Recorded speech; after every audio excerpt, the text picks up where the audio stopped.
সম্মানীয় দর্শক বন্ধুগণ, দেশ জুড়ে কৃষক ভাইদের জন্য গুরুত্বপূর্ণ আপডেট।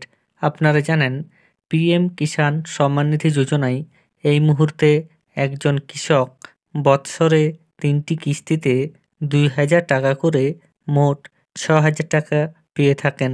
তবে এবার ওই টাকা বেড়ে ১২,০০০ টাকা হতে চলেছে। সে ব্যাপারে গুরুত্বপূর্ণ আপডেট রয়েছে আপনাদের জন্য। আপনারা জানেন, বিগত বছরের লোকসভা নির্বাচনের আগে সকলেই আশা করেছিল পিএম কিষাণ সম্মান নিধি যোজনার আর্থিক অনুদান বাড়ানো হবে, তবে কেন্দ্রের তরফ থেকে বাড়ানো হয়নি। এবার ফেব্রুয়ারি মাসের ১ তারিখে বাজেট রয়েছে। সে বাজেটেই পিএম কিষাণ সম্মান নিধি যোজনার টাকা বাড়ানোর পুরোপুরি সম্ভাবনা রয়েছে। কেন একথা বলছি তার প্রমাণও আপনাদের আমি দেব। আপনারা জানেন, আমাদের পশ্চিমবঙ্গ তথা দেশের গুরুত্বপূর্ণ সংবাদ মাধ্যম হচ্ছে আনন্দবাজার পত্রিকা। সেই আনন্দবাজার পত্রিকায় গুরুত্বপূর্ণ সংবাদ প্রকাশিত হয়েছে, যেখানে পরিষ্কারভাবে উল্লেখ করা হয়েছে কেন্দ্র সরকারের তরফ থেকে পিএম কিষাণ সম্মান নিধি যোজনার আর্থিক যে সুবিধা, সেই সুবিধা বাড়ানো হবে। সেই সম্পর্কিত কি আপডেট রয়েছে আপনাদের আমি তা সম্পূর্ণভাবে দেখাবো। তবে এর আগে অনুরোধ, চ্যানেল নতুন হয়ে থাকলে ছোট্ট চ্যানেলটি সাবস্ক্রাইব করে নোটিফিকেশন অল করে রাখতে ভুলবেন না। দেখুন, আনন্দবাজার পত্রিকায় যে গুরুত্বপূর্ণ প্রতিবেদন প্রকাশিত হয়েছে, সেই প্রতিবেদনে কি বলা হয়েছে। পিএম কিষাণের টাকা বাড়ানোর ভাবনা কেন্দ্রের। এ ব্যাপারে বিস্তারিত কি বলা হয়েছে আপনারা দেখুন।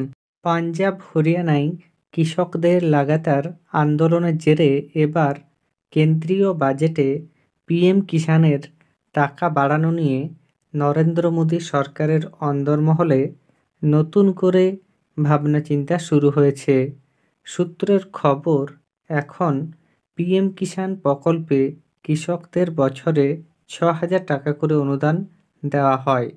তা বাড়িয়ে ৮ থেকে ১২,০০০ টাকা করা নিয়ে নতুন করে অঙ্ক কষা হচ্ছে। সংঘ পরিবারের কৃষক সংগঠনও মোদী সরকারের কাছে এই দাবি জানিয়েছে। অর্থমন্ত্রক সূত্রের বক্তব্য, ২০২৪-এর লোকসভা নির্বাচনের আগে গত ফেব্রুয়ারি মাসের অন্তর্বর্তী বাজেটেও পিএম কিষাণের টাকা বাড়ানো হতে পারে বলে কৃষকদের মধ্যে প্রত্যাশা তৈরি হয়েছিল, তবে শেষ পর্যন্ত তা হয়নি।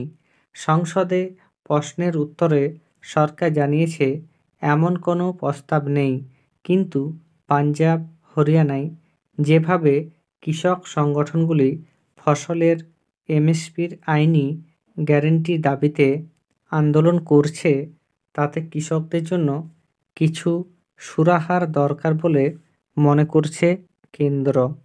এবার বাজেটের আগে অর্থমন্ত্রী নির্মলা সীতারামন কৃষক সংগঠনগুলির সঙ্গে বৈঠকে বসেছিলেন তাদের মতামত জানতে। সে সময় সংঘ পরিবারের ভারতীয় কিষাণ সংঘের নেতা বদ্রী নারায়ণ চৌধুরী অর্থমন্ত্রীকে স্মারকলিপি দিয়ে জানিয়েছিলেন, গত ৬ বছরে পিএম কিষাণ প্রকল্পে আর্থিক সাহায্যের পরিমাণ বৃদ্ধি করা হয়নি। ২০১৯-এ পিএম কিষাণ বা প্রধানমন্ত্রী কিষাণ সম্মান নিধি প্রকল্প চালু হয়েছিল। তখন থেকেই বছরে কৃষকদের ৬,০০০ টাকা করে দেওয়া হচ্ছে। কৃষক নেতাদের যুক্তি, বছরে ৬,০০০ টাকার অর্থ মাসে ৫০০ টাকা, ৩ কিস্তিতে ২,০০০ টাকা করে এই অর্থ দেওয়া হয়। আজকের বাজারে যার মূল্য খুবই সামান্য। সমস্যা কোথায়? অর্থমন্ত্রকের এক কর্তা বলেন, এখন গোটা দেশে প্রায় ১০ কোটি কৃষক পিএম কিষাণ প্রকল্পের অন্তর্ভুক্ত। গত কয়েক বছর ধরে এই প্রকল্পে বাজেটে ৬০,০০০ কোটি টাকা করে বরাদ্দ হচ্ছে। অনুদানের পরিমাণ দ্বিগুণ করলে এই বরাদ্দের পরিমাণ ১,২০,০০০ কোটি টাকায় চলে যাবে। মোট কৃষিতে বরাদ্দের পরিমাণ ১,৫০,০০০ কোটি টাকার মতো। ফলে কৃষি বাজেটও বাড়াতে হবে। সম্প্রতি কৃষি মন্ত্রকের সংসদীয় স্থায়ী কমিটিও সুপারিশ করেছে পিএম কিষাণের টাকা 6,000 থেকে বাড়িয়ে 12,000 টাকা করা হোক। পাঞ্জাবের প্রাক্তন মুখ্যমন্ত্রী চরণজিৎ সিংহ চন্নির নেতৃত্বাধীন কমিটির সুপারিশ ভাগচাষী ক্ষেত মজুতদারও পিএম কিষাণের আওতায় আনা হোক। দেশের কৃষক সংগঠনগুলির যৌথ মঞ্চ সংযুক্ত কিষাণ মোর্চার নেতাদের অবশ্য যুক্তি, মোদী সরকার যদি ভাবে ফসলের দামের আইনি গ্যারান্টির ব্যবস্থা না করে পিএম কিষাণের টাকা বাড়ালেই আন্দোলন থেমে যাবে, তাহলে ভুল করবে। আন্দোলনের চাপে প্রত্যাহার করা 3 কৃষি আইন ঘুরপথে ফেরানোর জন্য তৈরি কৃষি বিপণন নীতিও বাতিল করতে হবে। তাহলে বুঝতেই পারছেন পিএম কিষাণ সম্মান নিধি যোজনার টাকা অবশেষে বাড়ার পুরোপুরি সম্ভাবনা রয়েছে। 2025 সালের 1 ফেব্রুয়ারি বাজেট পেশ হবে, সেদিনই জানা যাবে কত পরিমাণ টাকা বাড়ানো হচ্ছে।